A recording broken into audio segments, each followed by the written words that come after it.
Эфирда информацион программасы белән Саба дулкыннары телевидениесі хәерле кич, исәнмесез. 31 май җомга киче бу. Узып баручы атна алып килгән яңалыклар хакында безнең иҗат төркеме әзерләгән материаллардан белерсез. Алар хакында кыскача. Техник иҗат фестиваленә 10 ел сәләтле укучылар белән район башлыгы чырашты. Яшь иҗатчылар көтеп алган серле каләм бәйгесе бу елда журналистикага гашык укучыларны бергә җыйды. Алар кайда, шик шунда, шиктә алардан башка бер кемдә юк. Шик сакчылары бәйрәмнәрен билгеләп үтте. Хәзер барсы хакында да тулырак.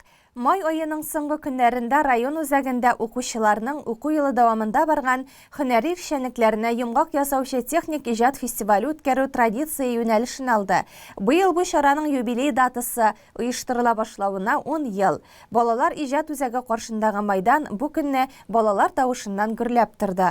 Алар кулы белән тудырылган күргәзмәлекләрдән кеше өзелмәде. Иң-иңнәр район башлыгы кулыннан бүләкләр алды.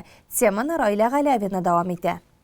Үзәк мәйданга бүген укучылар хуҗа. Кай тарафка күз салсаң да җанлылык, түрдә күргәзмәләр. Бу эшләр балаларның уку елы дәвамында төрле түгәрәкләрдә үзләштергән һөнәри осталыкларының нәтиҗәсе. Алар белән район башлыгы Рәис Миннеханов та бик кызыксынып танышты. Һәр эш тырыш хезмәтнең җимеше.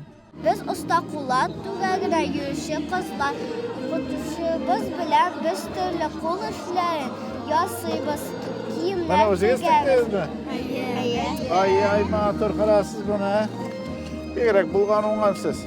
Уңган, булган кызлар үзләре белгәнне башкалар белән дә бүлеште бүген. Һәр күргәзмә артында мастер-класслар да эшләде. Осталык дәресләрен укытучылар түгел, укучылар үзләре алып барды. Измә урта мәктәбе укучысы Мәриям кызларны матур кул эшләнмәләре ясарга өйрәтте. Biz bugün festivalda бисердән төрле әйберләр ясабыз, беләзекләр, йөзекләр, мәрҗәннәр.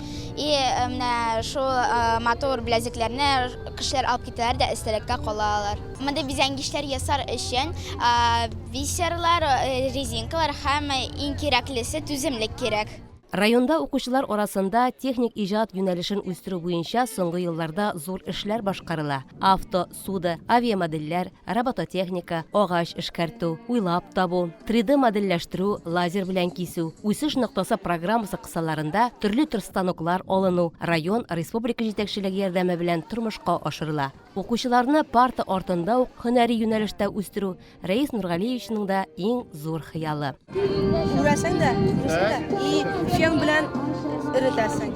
Район башлыгы менә шулай һәр мәктәпнең күргәзмәлеге янына туктап, укучылар тырышлыгы белән булдырылган хезмәтләр белән якыннан танышты. Егет кызларның үзләре белән аралашты. Тагын да нинди кызыксынулары барлыгын сорашты. Һәр яңалыкны үз кулларына алып, аларны эшләтеп, йөртеп карады. Икшермә кадет интернат мәктәбе агач эшләнмәләренә бай күргәзмә алып килгән. Укучылар көче белән менә нинди матурлык туган. Аларның һәр кайсы тормышта урынлы. Бигрәк тә хатын-кызларга ошый торган кирәк яраклар. Укытучылары Илнат Хәсәнов кадетларны, бигрәк тә егетләрне агач эшенә, төрле станок, кораллар белән куллана белергә өйрәтә. Илнар Әхмәтханов мәсәлән, иң тырыш укучыларның берсе. Шайтыр без үзебезнең мәктәптә уста куллар түгәрәгендә менә шундый матур лазер станогында эшләмәләр эшлибез. Менә шайтып чыга ул безнең. Без аннары матур итеп буяп та куя алабыз, шайтып. Или шулай калдыра алабыз. Шулай без матур итеп менә әкиятләр эшләдек үзебезнең түгәрәктә менә. Тегендә безнең әкиятләребез бар. Менә шайтып безнең су тегермәненә хәдәребез дә бар. Ул бөтен әйберләре әйләнә аның. Капкачына хәдәр ачыла менә шайтып. Шулай ук үзенә шундый матур итеп копилкалар да ясыйбыз акча тыгар өчен. Матур итеп хатын-кызларга мондый шкатулкалар ясыйбыз. Менә шундый матур итеп өстәлгә куя торган салфетницаларыбыз бар. Любой нәрсә кирәк булганны шуны эшлибез без. Бу бик кирәкле эш. Хәзер инновацион технологиялар. Шуның өчен без лазер станогында эшләргә өйрәнергә тиешбез. Менә шайтып матур итеп күпме матур безгә күпме кирәк. Менә шайтып бөтен нәрсәне эшләргә өйрәнәбез шулай итеп. Автомодельләштерү түгәрәгенә нигездә малайлар күбрәк йөри. Техника белән кызыксыну аларда көчлерәк. Гимназия кашында эшләүче бу түгәрәкне Марат Зарипов җитәкли. Алар бергәләшеп машиналарны ясарга да, аларны йөртергә дә өйрәнәләр. Бүген бу машиналар Саба үзәгендә иркендә рәхәтләнеп җилдерделәр. Безнең түгәрәккә 15 укучы йөри. Без республика күләм ярышларга йөрибез, анда урыннар алабыз. Безнең укучылар быелны республика ярышында бірінші орын алдылар, чемпион болып қалдылар. Бик ошатып йөриләр укучылар. Молодцы, алга таба да шулай йөрсеннәр, орыннар алга табадагын алырбыз. Малайлар техника белән кызыксыналар, аларны төзәтергә өйрәнәләр, төзелешен өйрәнәләр машинаның, аның белән ничек идарә итәргә өйрәнәләр. Һәм алга таба үзләренә профессия сайлаган вакытта водитель, машина йөртүче профессиясе үзләренә сайлый алалар. Гимназия укучыларының бу түгәрәккә йөрүләренең матур нәтиҗәсе алар быел республика чемпионатында җиңеп, кубокка ия булалар. Мондый уңышлары белән егетләр үзләре дә бик горурланалар. Мин ярышларга йөрим. Аннан соң автоматизирование буенча менә минем машина и менә ярышларга барган кубоклар инде. Кубоклар алып кайтабыз. Һәрбер егеттә машинада йөрүгә тиеш.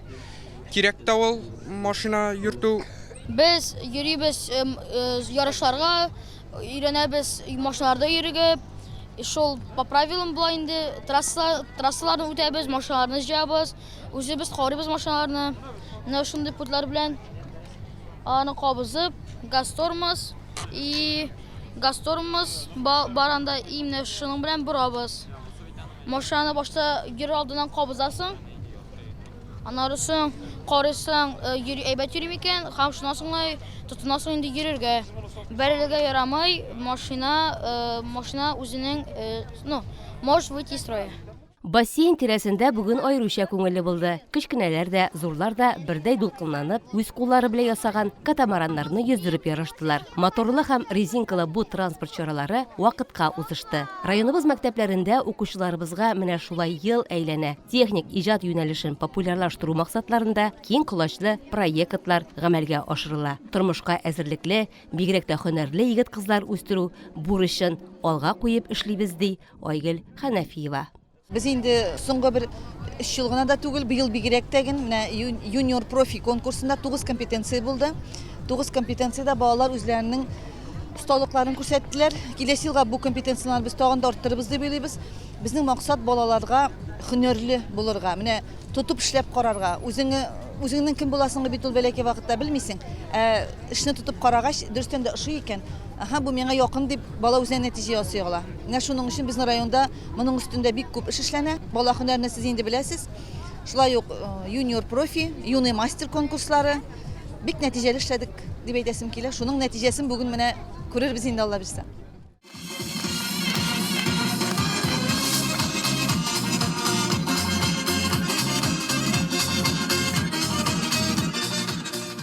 Шатлык балалар бакчасы малайлары, кызлары, дәрле биюләре белән барлык катнашучыларны түргә җыйды. Тантаналы өлеш район башлыгы чыгышы белән башланып китте. Безнең быел инлайн телдә фәнни технологияның үсеше, дөрестән дә үсеш башлана шушы балалардан инде. Без нинди һөнәрлеккә өйрәтәбез балаларыбызны, безнең киләчәгебезнең тормышы шушы балалардан торачак. Инде мин әйтәсем килә, беренчедән дәүләтебезгә бик зур рәхмәт, безнең буны оештыруга бүгенгә зур ярдәмнәре. Инде иң зуры ул безнең шушы һөнәрләр белән шөгыльләнүче укытучыларыбыз. Һәм инде балаларыбыз, хөрмәтле әтиләр, сезгә бик зур рәхмәт, шушы балаларны дөньяга китереп, инде тәрбия биреп, һәм инде менә шушы конкурсларда ярышу, ул һөнәргә өйрәнү, ул зур байлык. Әйе, иң зур байлыкның һөнәр икәнен укучылар бүгеннән үк аңлап үсәргә тиешләр. Шөгыльләрдә үзләштергәннәре аларны гомере буе озата барачак. Балачакта алган белемнәр мәңгелек хәтердә кала һәм гел искә төшеп тора. Бүгенге чараның рәсми өлеше бүләкләүләр белән матур бурылыш алды. Уку елы дәвамында иҗади һөнәри бәйгеләрдә катнашкан балалар бакчаларына йөрүчеләр, аларның тәрбиячеләре, мәктәп укучылары һәм укытучылар, әти-әниләр район башлыгы кулыннан дипломнар, акчалата премия кабул итеп алдылар.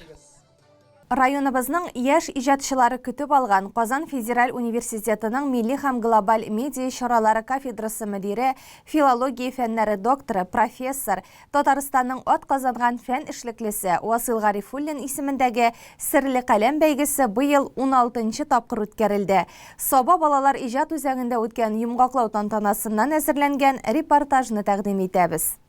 Ижад итү һәркемгә дә бирелми. Кемдер ижад итә, кемдер шул ижадка сокланып яши. Ижад ул күңел түрендә әйтәсе килеп йөргән хисләрне, теләкләрне, уйларны, гамәлләрне ак кәгазь битләренә төшерү. Серле каләм бәйгесендә дә күңелендә ижад тышкыны булган балалар катнаша. Аны Саба районы яшьләр эшләре һәм спорт бүлеге, яшьлек яшьләр үзәге гамәлгә куя. Быелгысы гаилә һәм фәнни-техник үсеш елына багышлап үткәрелде. Казан Федераль университетының милли һәм глобаль медиа чаралары кафедрасы мөдире, филология фәннәре докторы, профессор, Татарстанның атказанган фән эшлеклесе Васил Гарифуллин яшь журналистлар белән очрашуга, аларны бүләкләүгә үзе дә кайткан иде. Шатлыклы мизгелләр.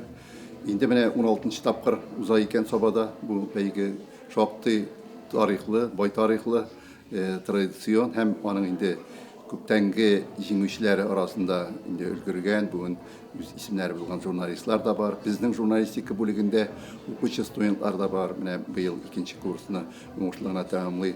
Шушы бәйгенең җиңүчесе Фәридә Галимуллина, ул инде аерылып тора төркемдәшләре арасында да үзенең менә җиттилеге белән язмаларының, материалларының иҗади яктан кызыклы эшләр башкара һәм укуда да инде әлбәттә алдынгы 5 билгеләрен генә укый. Мин шатланам, менә безнең фестивальнең димәк нәтиҗәсе бар.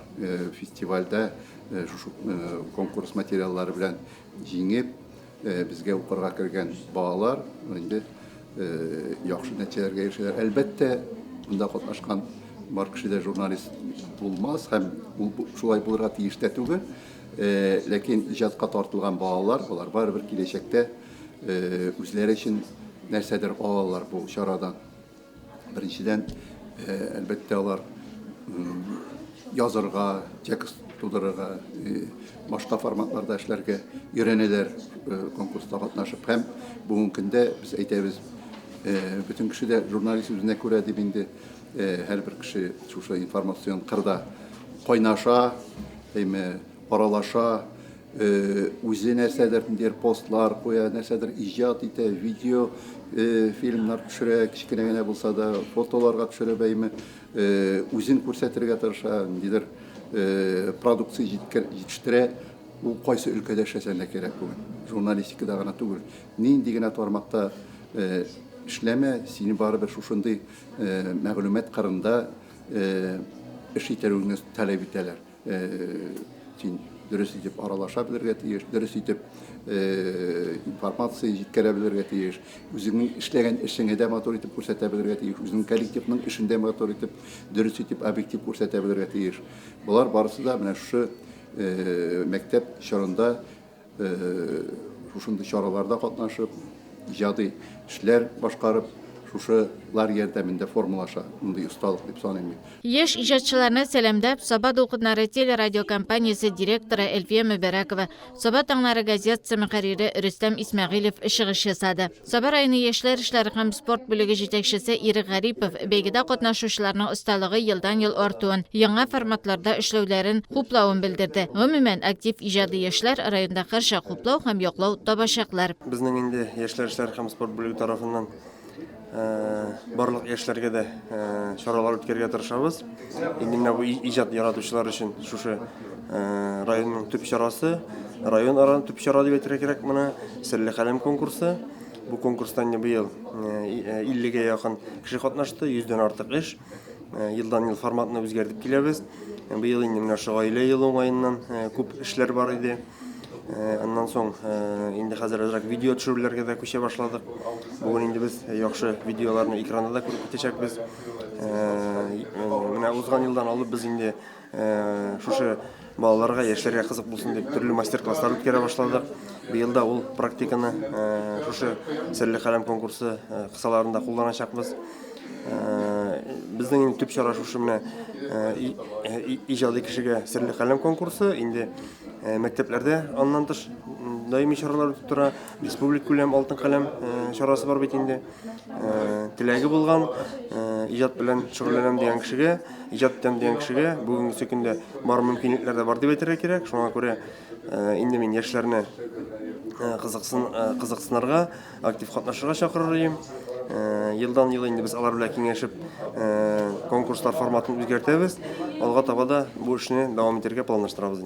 Татар радиосы диджея СММ белгеч Зилә Сәбитова шәхси бренд темасына мастер-класс үткәрде. Шулай ук аны бәйрәм барышында туган көне белән дә котладылар. Үзем гомумән менә шушындый чараларды, шушы балалар өчен бәйгеләрне, конкурсларны бик кирәк дип саныйм, чөнки үзем дә кайчандыр бала булган, кайчандыр шушы бәйгеләр аша узган, һәм алар гомумән балаларга, укучыларга мотивация бирә, стимул бирә, үзләренә ышаныч бирә. Шуңа күрә әлеге бәйгеләр булса, алар күбрәк булса, яхшырак дип саныйм. Һәм әлбәттә, менә шушындый конкурслардан соң менә укучылар тагын да үсеп, тагын да илһамланып, үзләренә ышанып, иҗат итә башлый. Гомумән төрле өлкәләрдә үсә башлый, үзләрен күрсәтә башлый. Шуңа күрә тагын да кирәк дип саныйм. Менә мондый очрашуларны бик яратам, бигрәк тә балалар белән, укучылар белән очрашуларны. Үзем берничә ел Ялкын журналында эшләгән кеше буларак балалар белән шактый эшләргә туры килде. Шуңа күрә бик шатланып, канатланып, менә сабалар белән гомумән Казан артын күрергә дип, балалар белән нәши иҗади укучылар белән якыннанрак танышырга дип өчеп кайттык. Шулай ук тәҗрибәле журналистларның, остазларның чыгышында катнашучылар кызыксынып тыңлады. Күтәрелгән темаларга карата үз фикерләрен белдерделәр. Серле каләм бәйгесенә быел Саба, Теләче, Балташ, Арча районы укучыларыннан һәм яшьләреннән 50дән артык эш кабул ителгән. Иң яхшы язмалар сәламәт тәндә сәламәт акыл, йөрәктән йөрәккә номинацияларында ирекле һәм илебездә, республикабызда игълан ителгән гаилә, фәнни техник үсеш елына багышланган иң яхшы язмалар арасында бүләкләнде. Гран-прига Шытсу төп мәктәбе укучысы Фируза Бахманова лайык булды. Фируза журналистика белән кичкенәдән кызыксына, радио, телевидение тапшыруларында да еш катнаша. Әлбәттә, мин журналистика юнәлеше белән кызыксынам, чөнки мин бүтән елларында бик күп темаларга иншалар яздым. Мәсәлән, теге елны укытучыларым турында иншалар язган идем. Шулай ук бу елны мин шәҗәрә белән кызыксынып, әлеге серле каләм конкурсына шәҗәрәмне җибәрдем. Шулай ук шул нәтиҗәсендә мин әйтә алам, журналистика белән мин әле кызыксынам. Серле каләм бәйгесе иҗади яшьләр өчен киләчәккә бер адым булып тора. Әлеге конкурста катнашып, алар үз фикерләрен белдерергә, яңа форматларда эшләргә өйрәнәләр һәм төрле елларда әлеге бәйгедә катнашучыларның журналист һөнәренә тугры калуы да аның дәрәҗәсе турында сөйли. Матур әдәбият, китап язмышы күпмедер дәрәҗәдә китапханәчеләргә дә бәйле. 27 май көнне исә китапханәчеләребез үзләренең һөнәри бәйрәмнәрен билгеләп үттеләр. Аларның эшчәнлегенә күз салсак, районыбыз халкына 29 китапханә хезмәт күрсәтә. Район буенча барлыгы 21695 китап укучы бар. 2024 елдагы иң зур яңалык Әбрар Каримуллин исемендәге Саба район үзәк китапханәсе реконструкциядан соң заманча яңа бинада үз эшен башлап җибәрде. Өр-яңа җиһазлар, терминал, экраннар эшне тагын да нәтиҗәле алып барырга мөмкинлек бирә. Районыбызның барлык мәдәният хезмәткәрләре өчен үткәрелгән семинарда исә китапханәчеләр үзләренең барлык иҗади, артистлык осталыкларын күрсәттеләр. Тукай язмышында хатын-кызлар темасын зур осталык белән ачтылар. Бөтен дөнья китап укучылар марафонында 6нчы марафоннан башлап 25нчесенә кадәр районыбызның китап укучылары беренчелекне бирмәде. Китапханә һөнәр дөньясы дип аталган проект та бик уңышлы эшләп килә. Яшьләр әлеге проект кысаларында үткәрелгән мастер-классларда Пушкин картасы белән дә актив катнашалар. Шопер, сумка, тәсбих, бизәнү әйберләре, брелоклар ясауны үзләштергәннәр. Район буенча китапханәләр каршында 63 клуб берләшмәсе эшләп килә.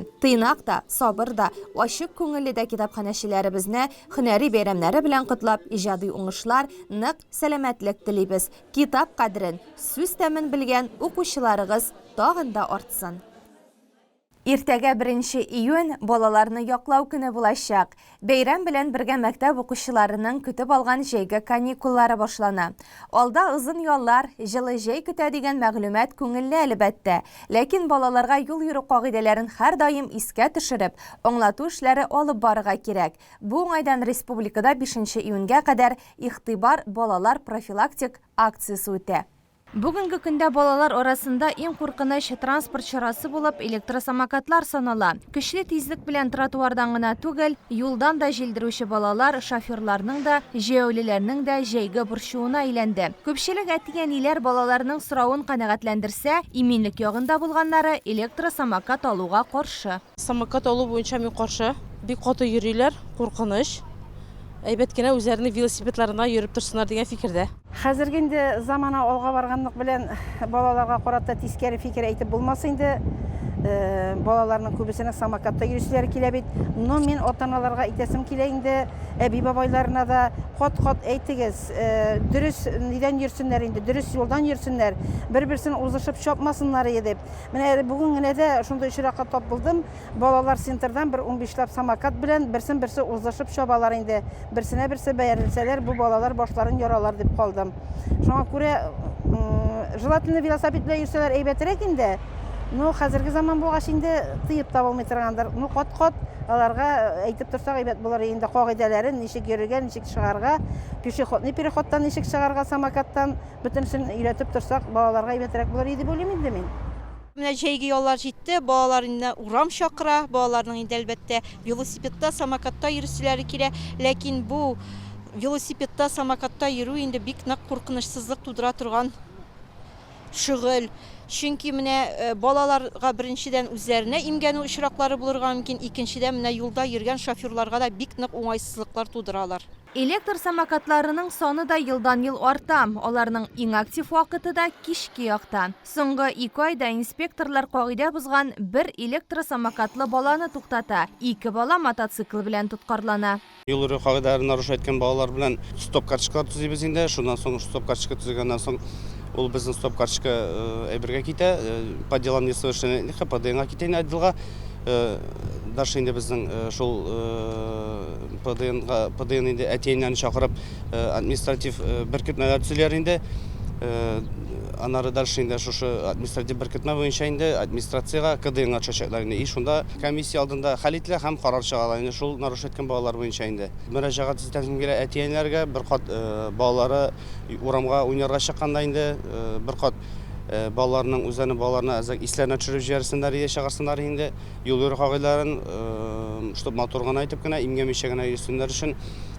Чөнки инде без үзебез генә инде инспекторлар гына бу юлдагы нарушать иткән самокатта йөрүче, велосипедта йөрүче балалар белән үзебезгә көрәшеп бетә алмыйбыз.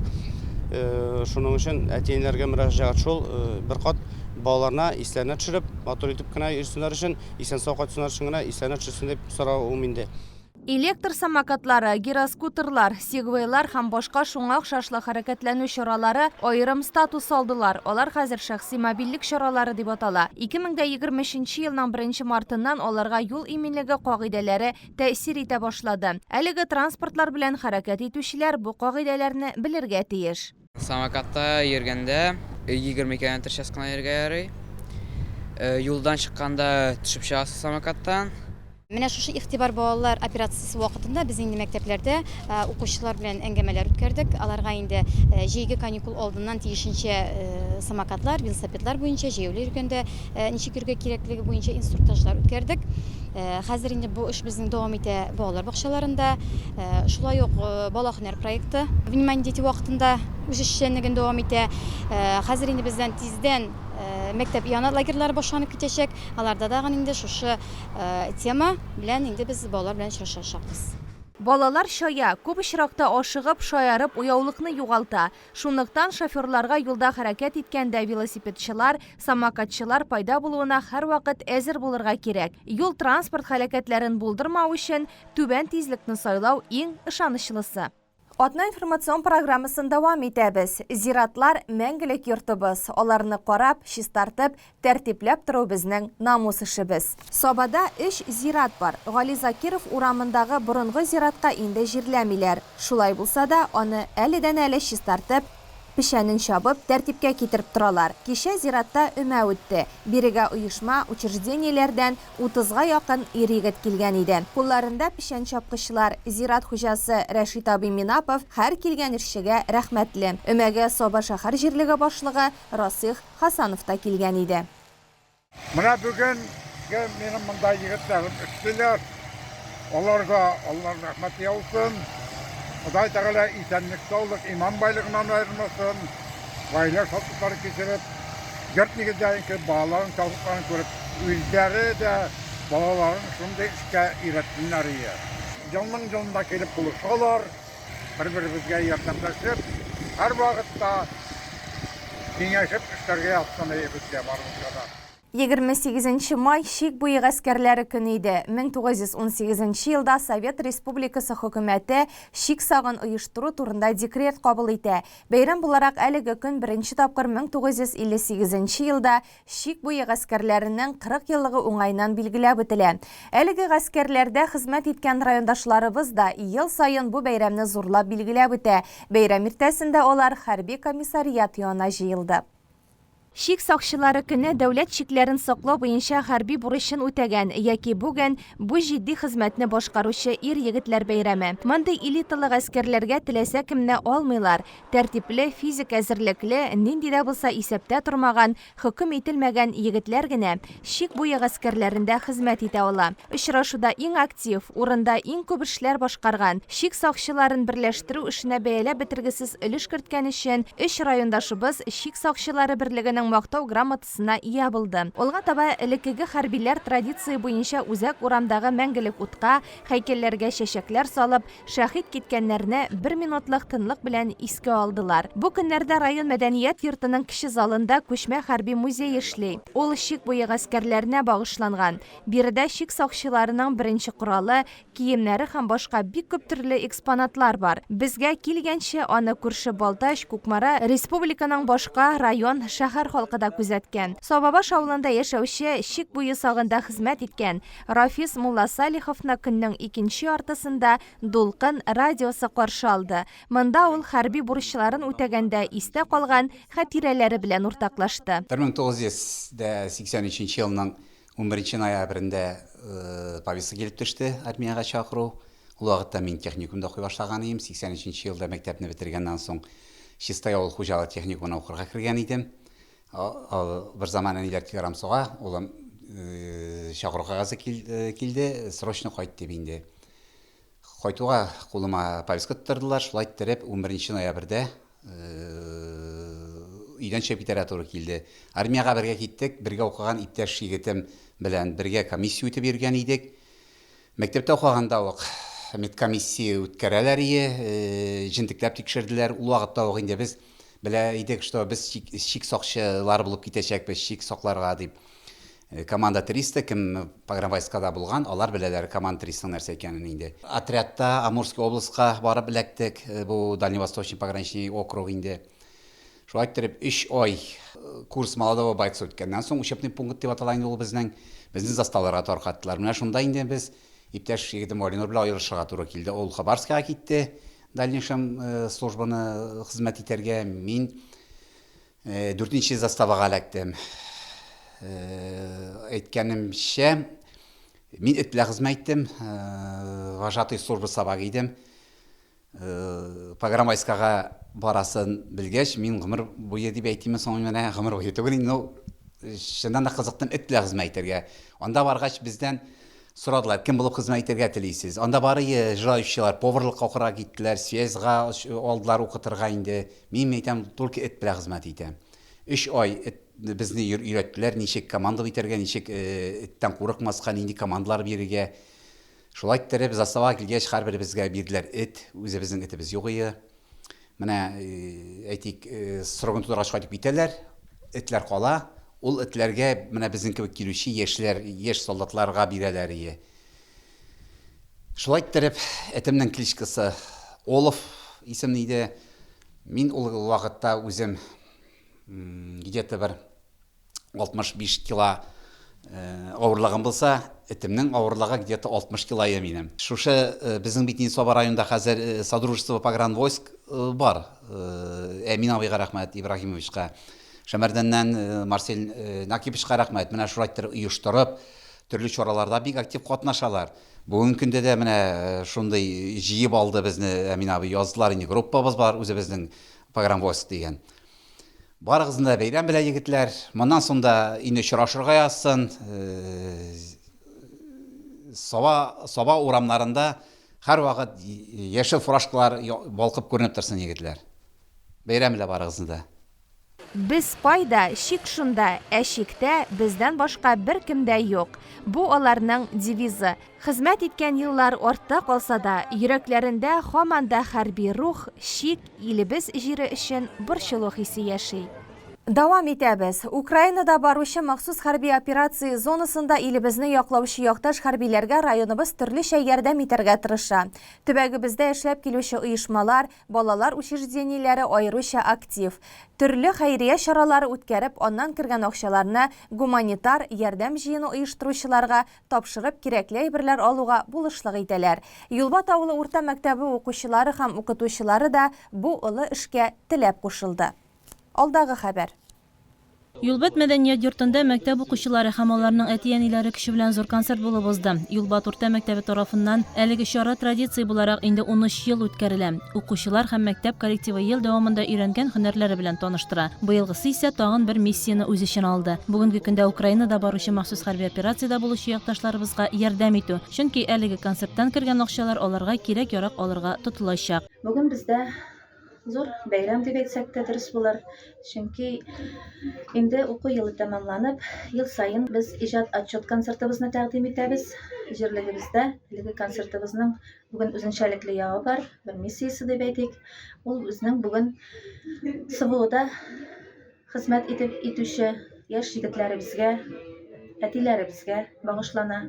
Һәм шушы концертыбыздан җыелган акчабыз да ярдәм йөзеннән безнең электән инде шушы төркемдә эшләп һәм авыл халкын шушы эшкә нык таянырдай кешебез Фидаил Фәхретдиновичка шушы акчаны тапшырып һәм без зур теләкләр белән, зур өметләр белән аларның исән-сау кайтуларын теләп калып, укучыларыбыз, коллективыбыз исеменнән, җирлек башлыгы исеменнән исәнлек, саулык теләп, зур очрашулар, өметле очрашулар көтеп калабыз һәм әз генә булса да безнең шушы эшчәнлегебез аларга ярдәм итәр һәм бөтен коллектив исеменнән аларга саулык, сәламәтлек телибез һәм исән-сау күрешүләр насыйп булсын дигән теләктә калабыз. Авыл халкы да бердәм булып тамаша залын тутырып килгән иде. Балаларның, авыл үзешчәннәренең, килгән кунакларның чыгышлары зур алкышлар белән кабул ителде. Концерт ахырында акчаларны Юлбат авыл җирлегендә махсус хәрби операциядә булучыларга ярдәм чараларын оештыру башында торучы Фидаил Хисамиевка тапшырдылар. Мероприятиегә бик теләп килдем. Чөнки инде бердән СВОга ярдәм, икенчедән инде шушы җирлектә инде атышаннары ясауларында бит инде башлап җибәргән идек. Бик күп җегетләр шул исәптән мәктәп укучылары да катнашты шәм ясаулар эшендә. Хәзерге вакытта инде күпмедер тыелып тора инде ул эшләр. Кышкы чорда инде шушы культура йортында, мәдәният йортында сеткалардагы хайран үрелде. Токмачлар да киселде инде шушы җирлектә. Аллага шөкер, халкыбыз бу эшләрдә бик бердәм. Тагда шулай бергә булып, бердәм булып, СВОдагы җегетләребезгә ярдәм итсәк иде инде. Инде без бүтән направлениедагы кураторлар белән һәрвакыт торабыз хәбәрдә. Шушы җыелган акчаларны инде алар белән сөйләшеп, кайсы якка кирәк, нинди максатларга кирәк, шул максатларга тотылыр. Җегетләребезгә әз булса да бу эшләр ярдәм булыр. Юлбат җирлегеннән хәрби операциядә бүгенге көндә 12 ир-егет илебезне саклауда хәрби бурычын башкара. Аларның якыннары да бу матур чараны тамаша кылды. Сугыш афәтләре бетеп, анда катнашучы һәркем үзенең туган җиренә, якыннары янына кайту бәхетенә ирешсен иде.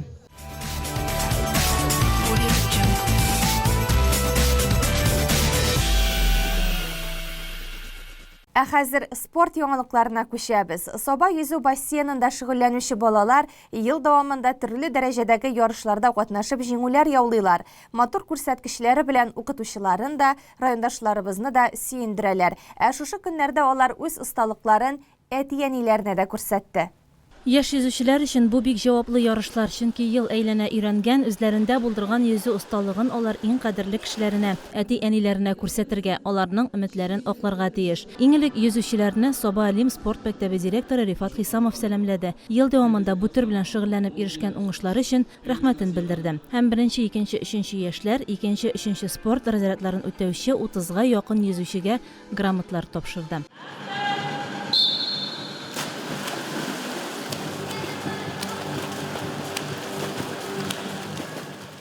Аннан соң ярышларга старт бирелде. Бәйгедә 2009-2018 елга малай кызлар һәм яшүсмерләр катнашты. Бүгенге көндә бассейнда 120дән артык бала шөгыльләнә. Инде ел дәвамында матур гына итеп шөгыльләнделәр. Барлык ярышларда катнаштылар. Республика күләмендә, район күләмендә, күрше-тирә районнарда, Россия күләм ярышларда катнаштык. Беренчелек Татарстан беренчелегендә урыннар белән кайттык. Хайран гына көчле балаларыбыз бар. Инде менә шушы Сабада үтә торган ярышыбыз бу инде әти-әниләргә бер кат балаларын күрсәтү. Безнең белән бит алар ярышларга йөри алмыйлар. Шушында үзләренең балаларының никадәр дәрәҗәдә ел дәвамында алга китешләрен күреп, сөенеп, алга таба да менә шулай бергә тырышып эшләргә дигән өметләр белән яшибез. Инде балаларга яхшы стартлар, вакытларын яхшытсыннар, үзләренең теләгән результатларына барып җитсеннәр. Ксения Михайлова бу уку елында 2-нче спорт разрядын үтәгән. Һәр ярышка зур җаваплылык белән әзерләнәм ди. Yüзү аның яраткан спорт төре. Ә инде бу ярышта 2011 елгы кызлар арасында ул 2-нче урынны яулады. Минем 2-нче взрослый разряд бар, а минем тренер Насибуллина Гульнара Рифатовна. У меня бик поддерживает эти соревнования, гагалап пора, и меня бик ошой. У меня удовольствие китерә, меня рахат, когда мен бассейнда yüзәм. Әмир Фәсхетдиновка 13 яшь. Аның Россия күләм ярышларда призлы урыннары бар. 2-нче зурлар разрядын үтәгән. Бу ярышта 200 метрга брас стилендә yüзде. Нәтиҗә 1-нче урын. Yüzүгә мин 6-7 ел йөрим. Тренер минем Сафина Гөлназ Илюсовна. Ул безне бик тиз итеп йөзәргә өйрәтә инде. Ярышлар бик зур ярышларга йөрибез. Российский ярышларда 2-нче урында барам Россия буенча. Ну, тырышабыз инде. Менә укуларны калырга туры килә торгандыр шулай, менә ничек кенә аларны берләштереп алып барасың? Укуны да калдырмаска кирәк, өлгерергә кирәк. Ну, уку белән авыррак инде, конечно, но тырышам. Кызлар һәм малайлар яшь үзенчәлекләренә карап төрле дистанциядә көч сынашты. Алар 50, 100, 200 метрда ирекле, аркада, комплекслы һәм брас стильләрендә yüзеп осталыкларын күрсәттеләр.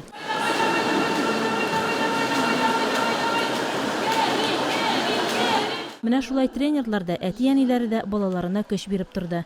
Алар балаларының сәләтләрен күреп, сөенеп утырдылар, җан аттылар. Хәзер бит инде балаларга бик зур мөмкинчелекләр бар. Бары тик файдалана гына белергә кирәк. Менә бүген балалар зур ярышка әзерләнәләр. Без инде әти-әниләр барыбыз да бөтен эшләребезне калдырып, балаларга җан атырга көч бирергә дип монда килдек. Без үзебездә атнага 3 тапкыр эләктерергә тырышабыз. Килеп yüзеп китәбез. Бүген минем улым Нуриев Газиз yüзүдә катнашачак. Газизгә инде 12 яшь. Суда бик ярата, бик теләп йөри. Рәхмәт. Гел ярышларга йөреп торалар, күбрәк Казан шәһәрендә ярышалар. Һәм балаларга һәрберсенә уңышлар телим. Призлы урын алучыларга грамота, медаль һәм акчалата бүләкләр тапшырылды. Кичә Сабаның Алим стадионында 2015-2016 елгы яшүсмерләр арасында футбол буенча районара турнир булып үтте. Саба җирендә 8 команда катнашты. Күкмарадан Интер, Батыр, Теләче, Питрәш районы командалары, Шәмәрдәннән Яшьлек, Сабадан Алим, Саба 1, Саба 2 командалары көн узын ярышларда катнашып, үзара аралашып, җәйге сезонны башлап җибәрделәр. Ярышларның ачылышында Саба муниципаль районы башкарма комитеты җитәкчесе Марат Ишниязов, районның яшьләр эшләре һәм спорт бүлеге җитәкчесе Ирек Гарипов һәм башка рәсми затлар катнашты. Якташыбыз Рубин академиясының өлкән тренеры Рөстәм Хуҗин футбол кырына югары бәя бирде. Я ваш земляк.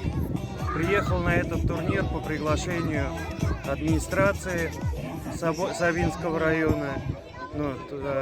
Эти родные края мне очень дороги. Мои родители выросли, мой отец вырос в Сабай, деревне Сабай, но здесь у меня очень много родственников. Поэтому я с большой радостью сюда приехал. В мой фронт работы входит в основном Это обучение тренерского состава, где-то делать корректировки. Ваши дети великолепны. Уже невооруженным взглядом видно, как они стараются, как они играют. Можно уже выделить ребят и пригласить к себе в Академию Рубин на просмотр. У нас сейчас будут как раз фестивали проходить футбольные по набору детей. Приглашаем и детей, которые здесь участвуют в этом турнире, со всех регионов, я имею в виду и Тулячи, и Сабинский район, и Бистрицы, и так далее. Землякам процветания, беречь свою такую замечательную землю, то, что сделано здесь за такой короткий период, но это многого стоит, берегите вот эту всю инфраструктуру, вы, я думаю, что самые лучшие. Уйыннарның соңғы нәтижеләренә килгәндә, беренче урында Теләше, икенче урында Күкмарадан Интер, өченче урында Питрәш командалары, дүртенче урында Сабаның Алим командасы. Җиңүчеләргә кубоклар һәм бүләкләр тапшырылды. Хөрмәтле телевизор караучылар, безнең атна информацион программасы шуның белән ахырына якынлашты. Чыгарылышны экраннарда күрсәтелүче сылтамаша кабатлап карый аласыз. Барлык балаларны иртәгә булачак бәйрәм белән котлыйбыз. Бәхетле балачак, күңелле каникуллар телибез. Җәй көннәре барыбызга да яхшы яңалыклар алып килсен.